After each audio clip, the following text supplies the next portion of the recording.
1958's The Blob is a monster movie which chronicles morbidly obese pink blobs called humans that have an insatiable appetite for consuming copious amounts of fast food from clowns named Ronald.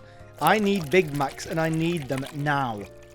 Where was I? 1988's horror movie The Blob is a criminally underrated remake that I feel doesn't get the loving attention that it truly deserves. I'm extremely tired of people ignoring it like parents ignore their ginger children. Ginger people need love too, you know. Shout out to Karen Gillan. Before we take a deep dive into 1988's world of Killer Jello, let's rewind and delve into where it all began. We begin with 1958's The Blob, which is based on a true story. In 1950, two officers saw something parachute down from the sky. What the officers discovered was a tiny alien slime ball. It then evaporated into nothing. This incident made national news, but how does this connect with the movie? Jump to 1957. Producer Jack Harris was searching for an idea for a horror movie. He wanted it to be in colour and he quickly put his buddy onto the case and said, "It's got to be a monster movie. It's got to be in colour instead of black and white. It can't be a cheapy creepy. It's got to have some substance to it. It's got to have characters you can believe in. And there's got to be a unique monster. Never been done before. And the method of killing the monster would have to be something that Grandma could have cooked up on her stove." Jack's buddy remembered the incident which occurred in 1950, and the rest was history. The Blob starred Steve McQueen and was a hit and became a cult classic. But as you know, if you like to indulge in horror, you sick bastard you, there has to be a sequel if it's successful. In oozes the ginger stepchilds, beware the Blob, which like most sequels, it sets a camera up in your bedroom and exploits the heck out of you for a quick buck, while at the same time laughing, rubbing its filthy hands together while taking your hard-earned cash. Here's a secret though, it's on YouTube. 1958's The Blob is a phenomenal attempt at giving birth to a concept new and interesting, and it worked at the time, but in an era where the big horror icons of the 1980s reigned supreme, could a remake of the 1958 classic survive and hold its own in this gut-spilling time period of iconic horror? Let's talk 1988's The Blob.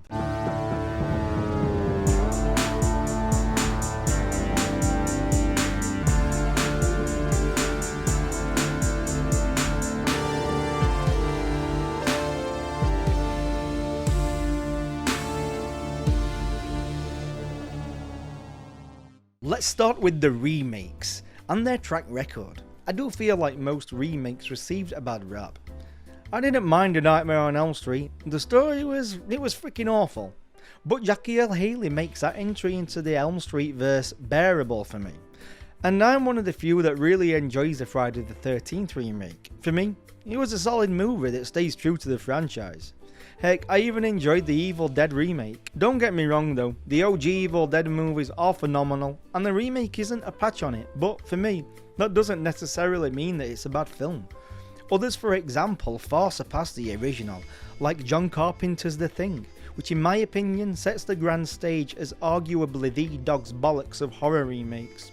We almost received a remake of The Blob in 2009 from divisive writer and director Rob Zombie. Rob Zombie wanted to add his own style to the movie. He stated that he wanted the movie to be much darker. The Blob would melt people down into zombified monsters and have a hive mind instead of just being one oozing ball of jello. But unfortunately, Rob Zombie walked away from the project, so we only ever had one remake which is much darker in tone than its predecessor. Let's ooze into the commentary. 1988's The Blob begins with 3 minutes and 40 seconds of titles, so skip to 3:40 to skip that shite and save the titles for the end of the movie. We have our main characters established. We have Shawnee Smith, who plays cheerleader Meg. Donovan Leach, or Leach, I've probably butchered that, but he plays the love interest Paul. And Kevin Dillon, who plays the biker Brian. Now let's get to the good stuff. We're introduced to an old-timer that witnesses a strange object eject from the sky. Like any dumb fuck in a horror film, he decides to investigate. He discovers a strange pink goo. Guess what this window licker decides to do?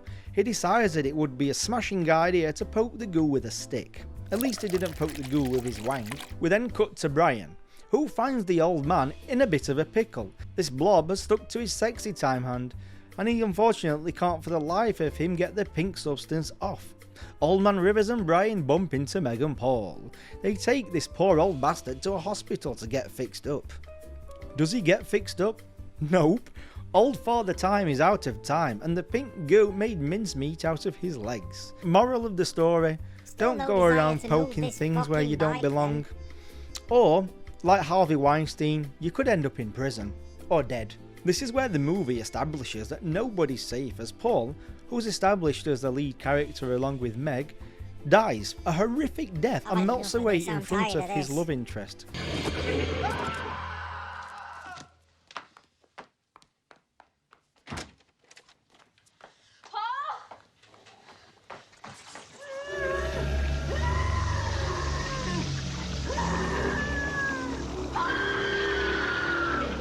Paul's not having a very good day, is he? JJ, shut up.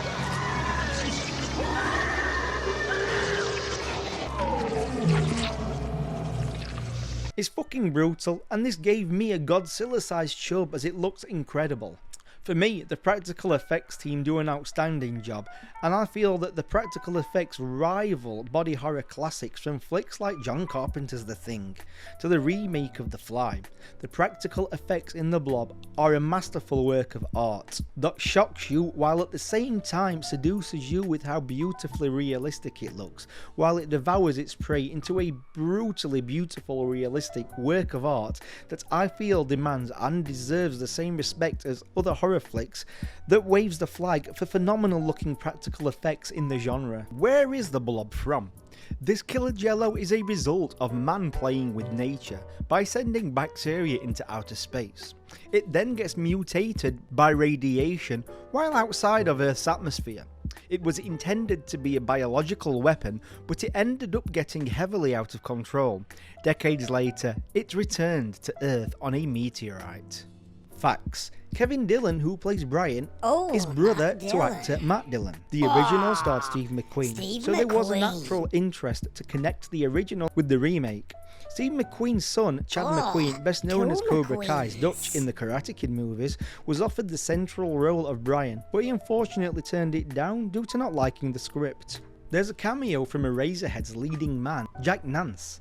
This major cult icon makes a blink and you'll miss it appearance in The Blob. When the teens took Father Time to the hospital, the doctor who examined him is played by actor Jack Nance. We then cut to a scene where Harvey Weinstein inspired character sees that his date has passed out due to consuming too much booze. He decides to try to get a feel of her lady parts. Naughty. What this scumbag piece of shit hasn't realised is that she's brown bread. That's London slang for dead. His rapey act is repaid by being devoured by jello that goes all H.P. Lovecraft on his sexually transmitted disease asshole.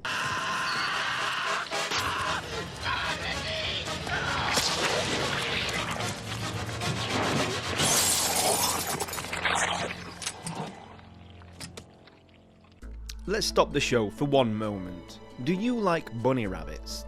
Fluffy, cute, exquisite little bunny rabbits? If the answer is yes, every time you watch this show and don't subscribe, a little bunny rabbit dies.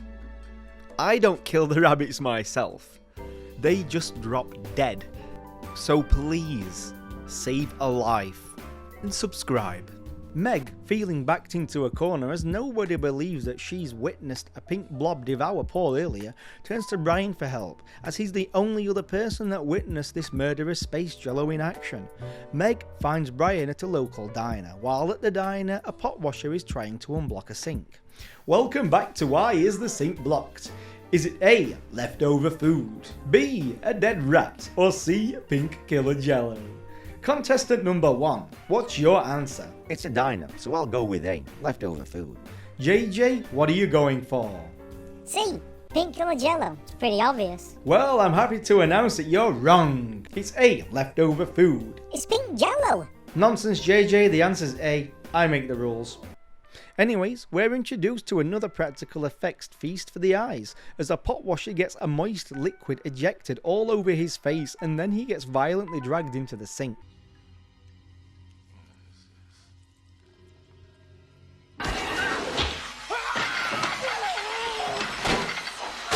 This pink blob grows in size and strength every time it indulges in a human hamper.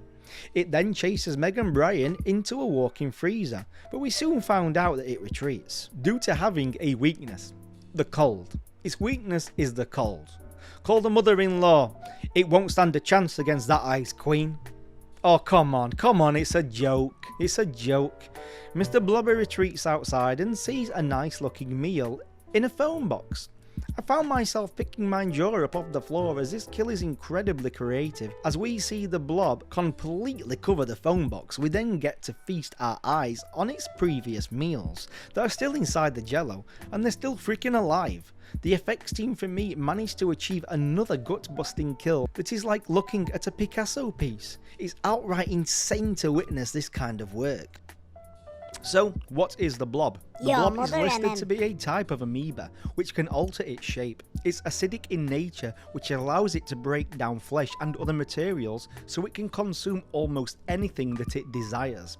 If our pink friend is like a relation to Earth-like amoebas, then it would move around by pushing bulges of cytoplasm from within.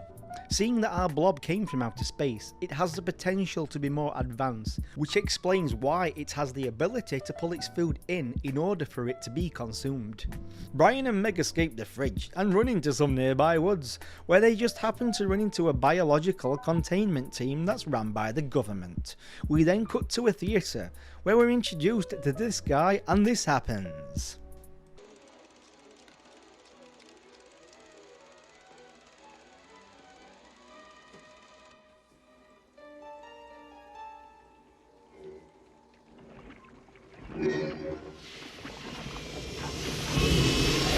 Gnarly. Hobbs, are you in here?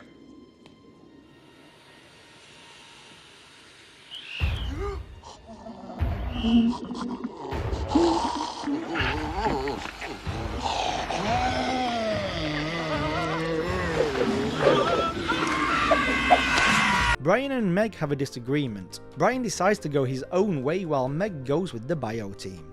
We find out that Meg's kid brother and his friend are at the theatre. This is where we're introduced to an all-you-can-eat buffet. Meg arrives and heroically rescues her brother and his buddy, but the killer Jello gives chase and runs them into the sewers as it's ready for its dessert. Brian spies on the bio team and discovers that these bastards created this blob so they can use it as a weapon, so that the US can gain world power. I believe that changing the original concept from it simply being an alien being to a government experiment gone wrong adds a different narrative that feels fresh, which was a brave step forward for the team behind the version of this movie. I feel if they made this change today, people would lose their minds, as I feel I've gathered enough information through the cesspool that is Twitter that around 80% of critics don't like when anything gets changed in a remake in order to freshen things up, but a huge amount of people also complain when remakes are the same, so you can't really please anybody really, so just please yourself. Anyhow, these government funded scumbags notice that Brian is watching them, so they take up arms and try to murder him so they can cover up their dirty pink gooey mess. Meg and friends are in a bit of a pickle as they're deep into the sewers. This is my favourite part of the movie. Here's why.